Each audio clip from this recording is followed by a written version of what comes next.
Avec nous, on est très heureux de vous recevoir, Grégory. L'album passe à la radio, pas la chanson précédente, vous avez entendu Trop lente. Trop lente, mais c'est pas très grave. La vie d'un artiste, je pense qu'elle est rythmée par des hauts et des bas. Ouais. Voilà, j'ai le premier single Écrit l'histoire qui a été vraiment très bien joué par les radios. Ouais. Le deuxième aussi un petit peu. Et malheureusement, le troisième, ça n'a pas marché. Alors, espérons que le quatrième, ça va aller. On va l'écouter, le quatrième, c'est un duo, le quatrième. C'est un duo avec une jeune artiste néo-zélandaise, Lucy Silvas. Ouais. C'est vraiment un coup de cœur artistique et je suis vraiment très heureux de pouvoir chanter. On commence par ça, on l'écoute, après vous nous racontez votre parcours, évidemment la Starac, okay. Évidemment aussi votre force qui vient peut-être de vos difficultés du début. On écoute d'abord le duo qui passe en radio à partir de demain. J'aurais voulu t'offrir le meilleur de tout mon être. These are the waters that I need. Oh. Même si l'amour s'enfuit, j'en inventerai les couleurs. S'il est trop tard pour revenir, je remonterai les heures et ce dont je suis fait tout entier, je saurais te le rendre, même s'il faut tout apprendre. Grégory Le Marchal. Alors,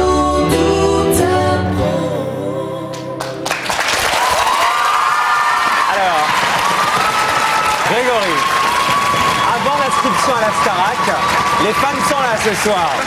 Waouh! Vous disiez, je touchais le fond moralement et physiquement. Ça veut dire quoi? C'est que vous n'y croyiez pas, vous étiez un peu perdu avant la Starac? Ouais, c'était quoi votre parcours, Grégory? Vous étiez tout gamin déjà, vous avez quel âge aujourd'hui? Oui, ben là, maintenant j'ai 22 ans. Ah ouais, vous êtes super.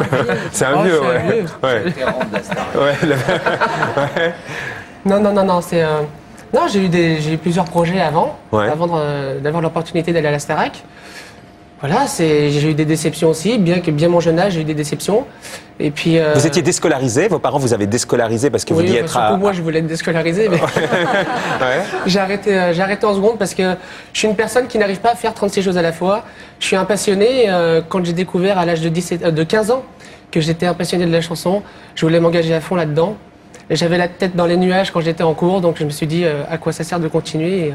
Et j'ai décidé de tenter ma chance à fond dedans. Est-ce que la maladie, ça a été aussi une des raisons pour lesquelles vos parents vous ont déscolarisé en se disant il n'aura pas toute sa vie devant lui, autant lui donner sa chance maintenant, non, pas du tout, au contraire, autant lui donner la possibilité maintenant de prendre le plaisir qu'il veut aller trouver dans la chanson? Non, ils n'ont pas réagi comme ça, je pense qu'ils me connaissent, j'ai le sang chaud. Ouais. Et voilà, j'ai un caractère... Le dessin, c'est quoi? Tu t'es déscolarisé et tu fais pas du rap. Non, il fait pas du rap, il fait de la bonne variété. Je fais pas du rap. Ouais. Mais... Non, mais je me suis déscolarisé, voilà, non pas parce que j'ai des problèmes de santé, mais parce que c'est ma personnalité, j'ai un caractère très fort.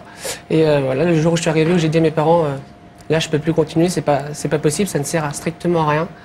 Je voulais me lancer, puis au fond de moi, je savais que j'avais des choses à faire passer, des messages à pouvoir véhiculer. Des messages chez lesquels? Quand vous dites des messages, Grégory Le Marchal, parce que, le côté on peut toujours dépasser son handicap, c'est ça? Voilà, on a parlé tout à l'heure de mon jeune âge, mais quand on se retrouve dos au mur très tôt dans sa vie, on apprend beaucoup plus vite. C'est vrai que j'ai toujours un peu été en décalage avec les jeunes de mon âge, ouais. Mais je pense malgré mes 22 ans pouvoir faire passer beaucoup de choses. Racontez-moi concrètement ce que vous voulez faire passer. Vous voulez faire passer l'idée que même si la vie n'est pas forcément facile, voilà, même si on est atteint d'une grave maladie, même on peut... Mais maladie ou autre, on a tous des problèmes dans nos vies à plus ou moins de grande échelle. Et je pense que les messages de mes chansons, comme Accord perdu, voilà, qu'on a écouté tout à l'heure, c'est des messages universels qui peuvent, tout le monde peut se reconnaître dedans. On a tous des moments durs dans notre vie. Mais toi, en plus, tu as eu des moments durs et tu as rencontré Raphaël Ricci. Donc ça fait... ça fait beaucoup. Raphaël Ricci n'était pas dans la promotion de la Starac 4, mais... alors il n'a pas rencontré. Non, il a rencontré la Canadienne, Madame Georges, comment elle s'appelait? La Canadienne la Castafiore, là, non? Non, elle s'appelait Isabelle Charles. Isabelle Charles, je dis voilà. Madame Georges. Rien à voir. Sa voix résonne encore dans ma tête. Grégory, au moment du début de la Starac, évidemment, votre maladie, elle a pour le coup été extrêmement médiatisée. Oui, et ça venait beaucoup trop? Oui, beaucoup trop.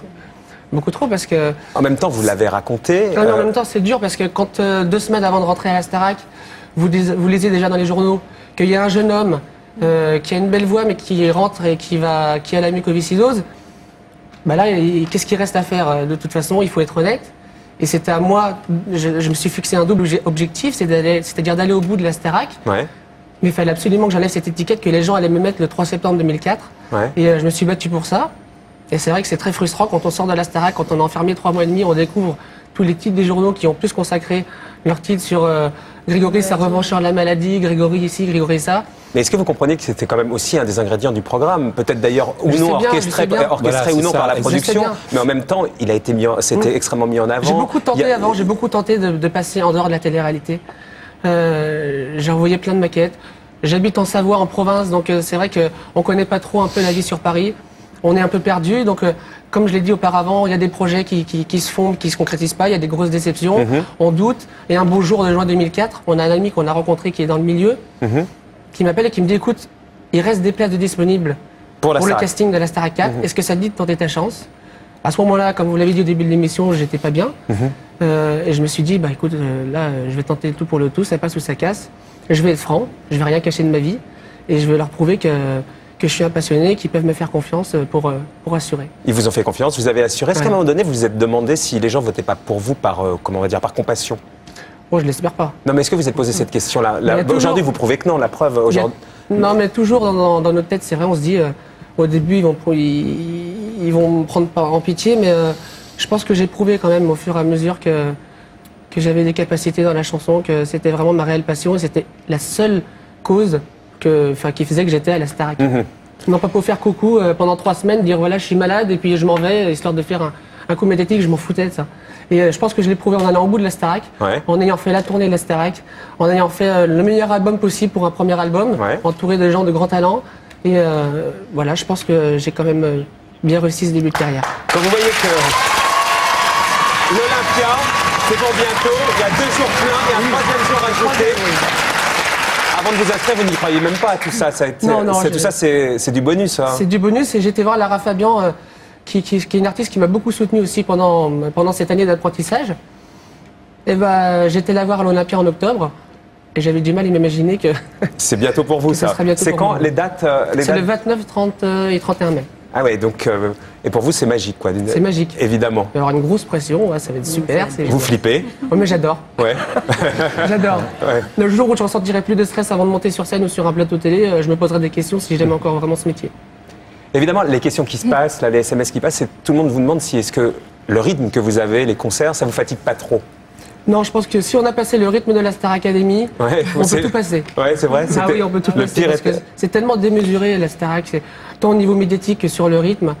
Donc aujourd'hui, vous souffrez pas physiquement de tout ce que vous, tout ce que vous devez affronter. Plus j'ai de choses, mieux c'est. Ça Donc, vous voilà. tient même en énergie. Ah bah oui, bien sûr. Ça c'est une énorme bulle d'oxygène pour moi la scène. C'est vital. J'ai lu que vous disiez j'espère ne jamais disparaître et retomber dans l'anonymat.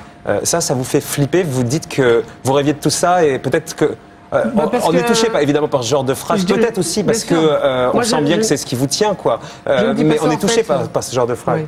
Non, mais je ne dis pas ça pour me faire reconnaître dans la rue, tout ça, ça je m'en fous. C'est plus parce que je sens tellement au fond de moi que j'ai des choses à faire partager au public. Voilà, j'ai envie de me donner à fond et effectivement, j'ai envie de toucher le plus grand nombre de public parce que j'ai la rage, parce que aussi je chante quand je suis sur scène, je chante avec mon cœur et mes tripes et ma tête ne fonctionne pas, c'est juste ça vient comme ça quoi. Ouais. Grégory Le Marchal, Je deviens moi, bientôt l'Olympia. Merci. Qu'est-ce qu'on peut vous souhaiter De faire une bonne tournée. Ouais. La promotion de l'album de Je deviens moi continue. Ouais. J'ai très envie de le défendre parce que ça restera une fierté pour l'éternité cet album. Et donc voilà, j'ai envie encore de prouver plein de choses. Vous avez refusé qu'on fasse une autobiographie de vous, on vous l'a proposé évidemment, plein Oui, de oui. maisons d'édition se sont Non dit. mais faut. Je leur ai dit à ces gens-là que je vais déjà tâcher de me construire une carrière quand même en France. C'est qui est sage, déjà très c'est difficile. sage, Grégory, Je me ça. prends pas pour un écrivain et ni pour un mec qui va faire une pub pour un shampoing quoi. Donc je reste un chanteur. Ça va. Vous avez fait quoi de votre million d'euros? Oh bah là il est placé. Vous êtes petit à sage, petit, c'est que- j'ai acheté un appartement. Ouais, vous avez fait plaisir à la famille. J'ai fait plaisir à la famille, et puis voilà, déjà c'est bien. Il y a les impôts qui passent quand même, donc faut faire. faut se calmer. Un petit conseil, Didier, vous qui les avez vus tous passer, qui êtes toujours là, à Grégory Le Marchal, qui a l'air d'avoir les deux pieds sur terre. Mais- C'est un garçon super sain. Ouais, mais c'est ça qui est d'extraordinaire, c'est que on peut pas donner de conseils à part la volonté qu'il a, à part cette envie et son talent. parce que il avait beaucoup de concurrents. En tout cas, si je peux en parler de cette façon-là, moi je pense que c'est un des meilleurs interprètes que j'ai entendu dans toute cette saison de la Starac. Il faut lui écrire, Didier. Merci beaucoup. Ça va venir. Ça va venir. Merci beaucoup. Restez avec nous, on va libérer Sonia qui va partir avec votre gang. Restez avec nous. 30 secondes. On va accueillir les provocateurs de la semaine.